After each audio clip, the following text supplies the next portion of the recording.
This morning, I just want to share some words of encouragement with you, just to help you as you go into your week. Because as we all know, the last few months, the last few years has been tough times for a lot of people. There's so much confusion in the news, confusion in politics, confusion in finances. But one place where there is no confusion is in heaven. And I just thought I should let you know that God is still on the throne and he's still in charge of the world affairs. He has a special gift and a special message for you.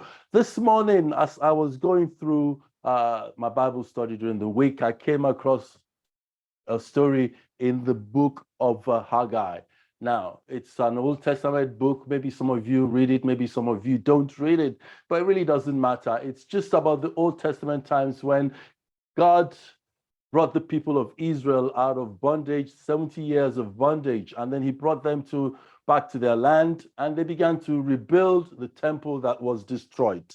Now, one of the things about building something that has been destroyed or something that is coming from the past is that you haven't got a blueprint. You have an image in your mind of what the past looks like. And so when they were rebuilding the temple, they had the image of the past, and they wanted the temple to look like the past one. If you read some of the Old Testament books, the past temple had gold there, very, very elaborate place built by Solomon, the son of David. And so they began to build the temple. But as they were building, what they were building did not look like what they had in mind. And they began to become discouraged.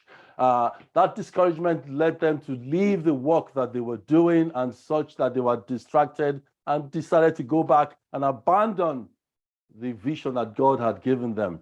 I don't know if there's anyone here listening to me, but you have an image of what you think God's plan for your future is. And the only image you have is the good things that have happened in the past, the great things that he has done for you in the past. And so you begin to look at the future and you think, God, you did great things in the past, but what I'm seeing now doesn't look so great.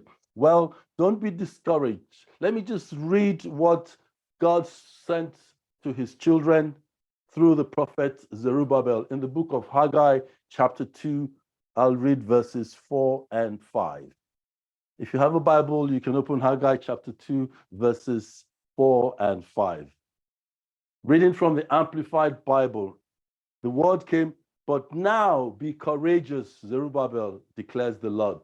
Be courageous also, Joshua, the son of Jehozadak, the high priest, and be courageous, all of you people of the land, declares the Lord, and work, for I am with you, declares the Lord of hosts."